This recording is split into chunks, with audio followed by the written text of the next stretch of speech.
This episode is going to cover and deal with the issue of the difficulties people face unplugging their network of friends and loved ones when it comes to this type of information.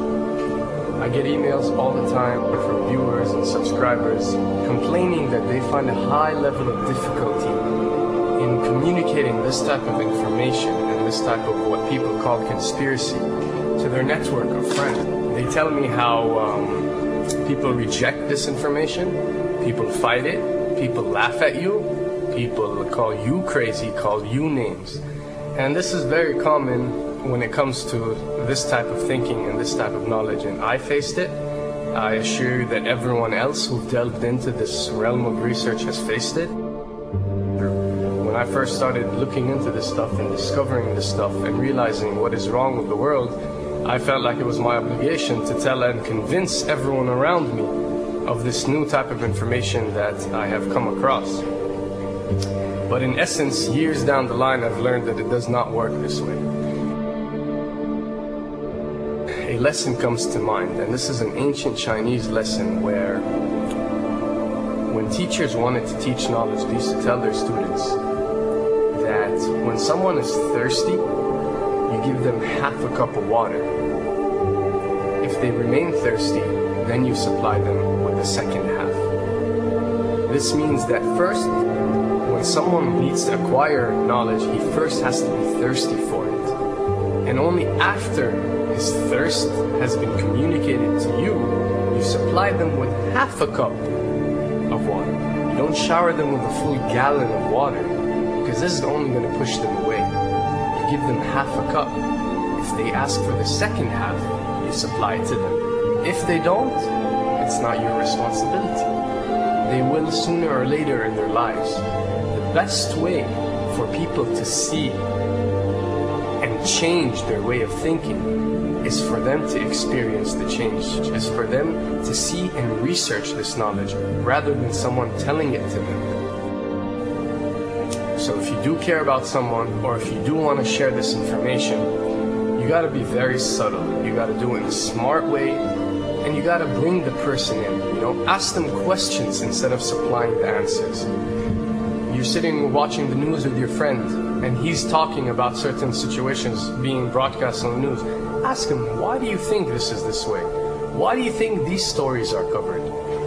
Through such type of discussion, rather than preaching, you will build a certain level of trust or a level of comfort between you and the desired listener.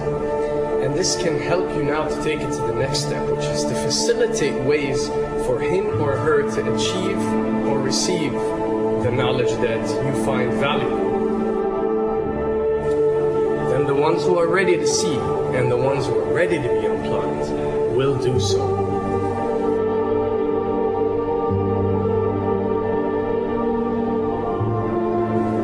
Why does this happen? Why would people reject such knowledge? Why would people fight such knowledge? Why would people attack you?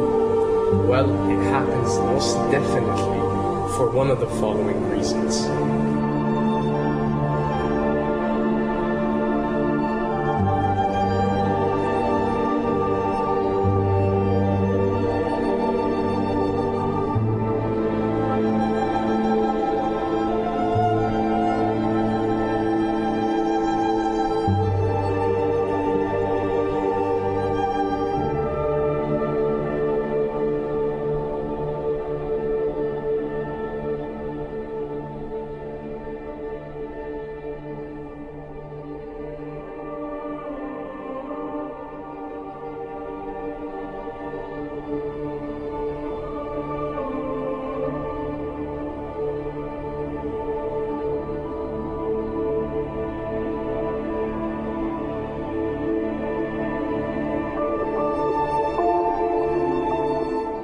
To understand, most of these people are not ready to be unplugged.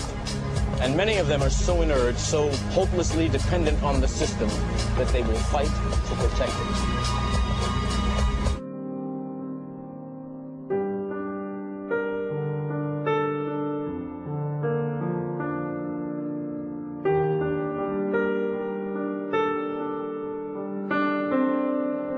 The greatest hypnotist on planet Earth is a oblong box in the corner of the room. It is constantly telling us what to believe is real.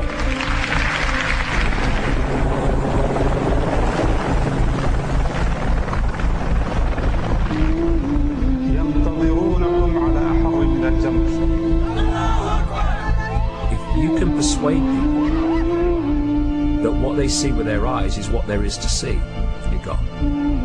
Because they'll laugh in the face of an explanation that portrays the bigger picture of what's happening. And they have.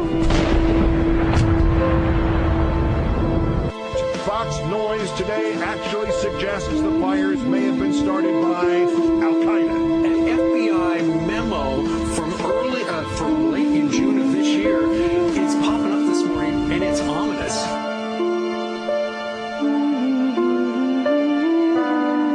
Those who oppose this vital tool in the war on terror need to answer a simple question.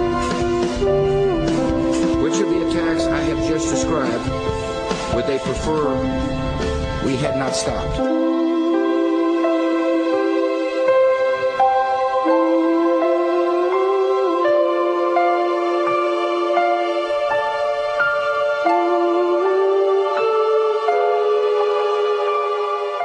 You people and 62 million other Americans are listening to me right now because less than 3% of you people read books.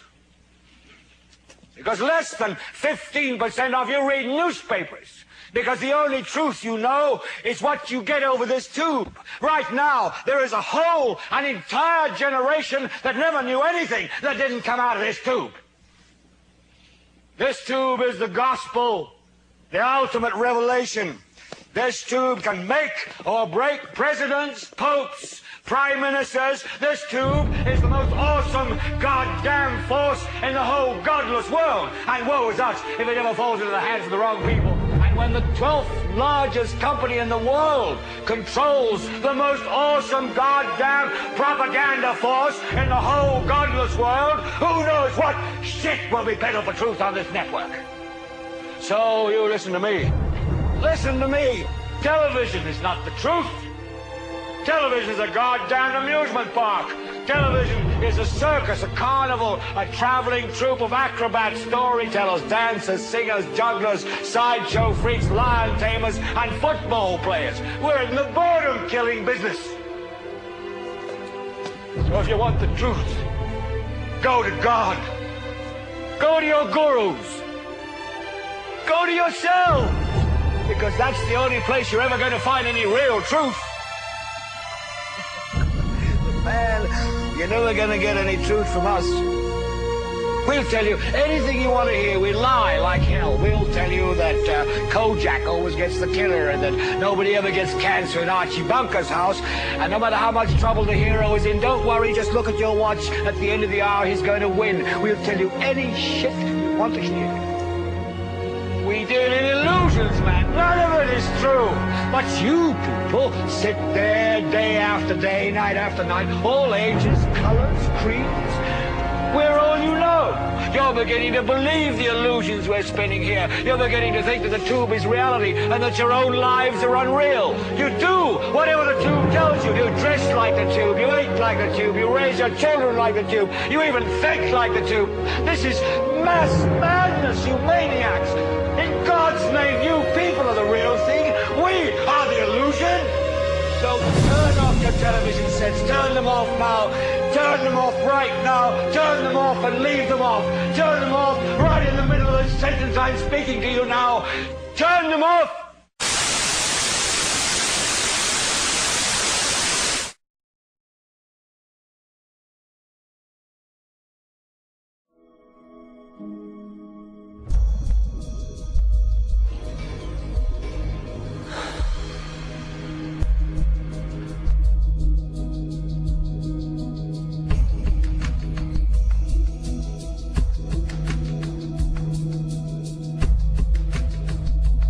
Welcome to the real world.